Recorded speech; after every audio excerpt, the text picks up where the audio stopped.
Hey, I'm Dean and this is Legacy Voyage. In Season 1, I'm documenting my journey to earning my first 100K net worth as a full-time college student. Join me as I share some of the lessons I learned along the way. I may have told this story already, but a while back, a friend and I were just talking, hanging out, and they asked me, "Hey, Dean, how are you so motivated to do all the things that you're doing?" And I said, "Well, I don't know. I wouldn't say I'm super motivated every single day. It's more like discipline, I guess." He was like, "Well, how do you become disciplined? What does that even mean that you're disciplined?" And he stumped me for a while. Like, did not know how to answer this question with this idea of discipline. Think I finally may have cracked the code. It might not be a final answer, but it's at least some progress into getting at that. And it was when I was watching this video by Leila Hormozi, and she was going on and on about, I don't know, probably some clickbait title like The Nine Secrets to Get Super Rich or something like that. But she has really good content. Her and Alex, her husband, they got some really good stuff out there. I was listening to her video. She's talking about this idea that she learned from her years of personal development because her story is that when she went into college, it might have been after college, but at some point in her life, she just got super overweight, super obese. The key thing is that with her story, she's always been a healthy body weight. Like she hasn't been super obese or overweight when she was growing up. And this, I think it was in college or at some point in her life, she starts to let go of her health. She has to get a little overweight, a little obese, and then a couple years later, she's a personal trainer teaching people how to get skinny because she goes on this personal health journey and development journey where she's learning about all the things like Tony Robbins and Jim Rohn and all these big names in personal development. And not only does she improve her physical health because eventually she's able to lose the weight and she gets fit and she goes on to win a bunch of like bikini or bodybuilding competitions, something like that. But she also is able to improve her mental health, which might be the more important thing with her journey. Because with improving her mental health, she thought through a lot of things that was holding her back from becoming the type of person that she wanted to become, from improving herself. And one of those things was what she taught in the video was this idea of discipline. But it's even broader than that.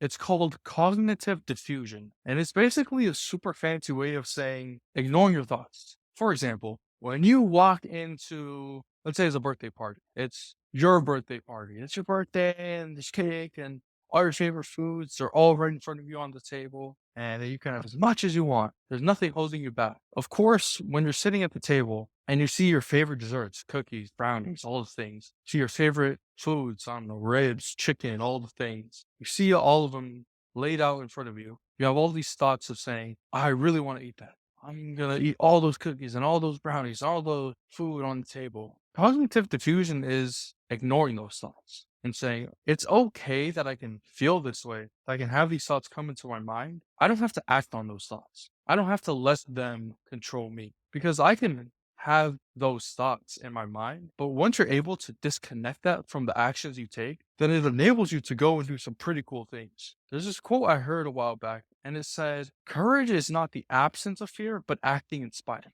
And that's a perfect example of this cognitive diffusion. It's not you making the leap of faith without any sign of fear, but it's acting in spite of it. Like, for example, take faith. It's not the absence of uncertainty, but acting in spite of it. Where, of course, you're going to have thoughts of uncertainty run through your mind. It doesn't mean you have to act on it. And it all comes down to discipline. Because after she told her story, Layla, she's telling her story and talking about discipline. And it really got me thinking about how I can have that same type of definition for discipline. And here is the big epiphany. Discipline is not the absence of temptation, but acting in spite of it. Because, of course, on your health journey, you're going to be tempted to eat the whole buffet. You're going to be tempted to eat the entire jar of cookies. But it doesn't mean you have to act on those thoughts. Even on your wealth journey, when you have to go and do certain tasks that you don't necessarily love, it's being able to put those thoughts aside and say, you know what, the game needs playing and I'm going to go play. That's the big epiphany that I wanted to share. For the life update, a lot has happened since my last recording. So I recorded my last thing like a week and a half ago. And so that was before I went off to Salt Lake.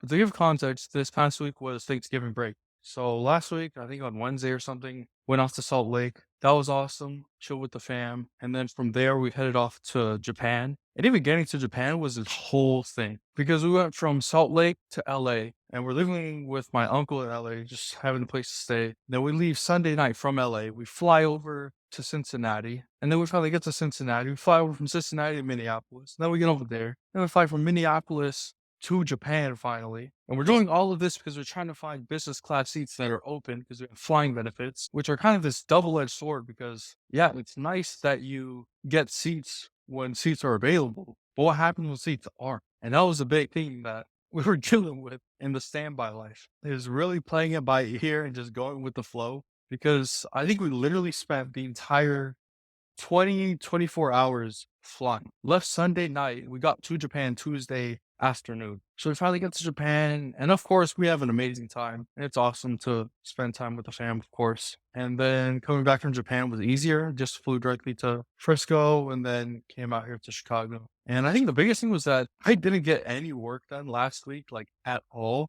Even last week and the week before, it was super difficult to get work done because I really didn't at all. Now I'm just trying to get back to the schedule, trying to get more work done and be more productive.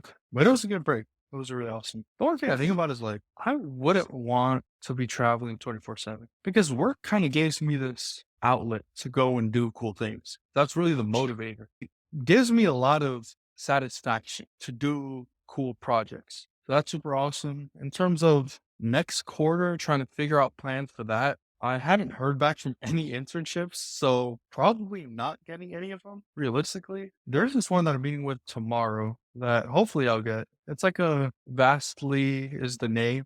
It's a podcast discovery solution, which honestly might be perfect for me, but we'll see how it goes. It's led by a Northwestern alum. He went to GSB, which is the Stanford School of Business. And that would be an amazing opportunity. Great to work with that dude. And maybe staying on with one of the search ones that I'm interning with right now.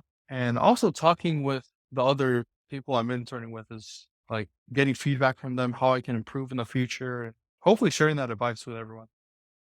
Those are probably the biggest things. I forgot to do the breakdown from health, relationships, and wealth, which is how I'm kind of defining my life. I'll do it in the next episode, or at least I'll try to remember. But with health and traveling, of course, my diet wasn't perfect, working out wasn't perfect, but it's okay because being able to recognize that and say to myself, I'll just get back on it, which I honestly have. And again, I've only been like 2 days out here, but it's good to get back into things, have more of a scheduled, structured week ahead of me. We'll see where life takes me.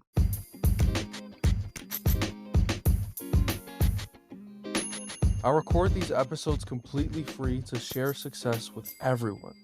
So the only thing I ask is that if you learned anything or found something interesting in this episode, just leave a review and share it with a friend.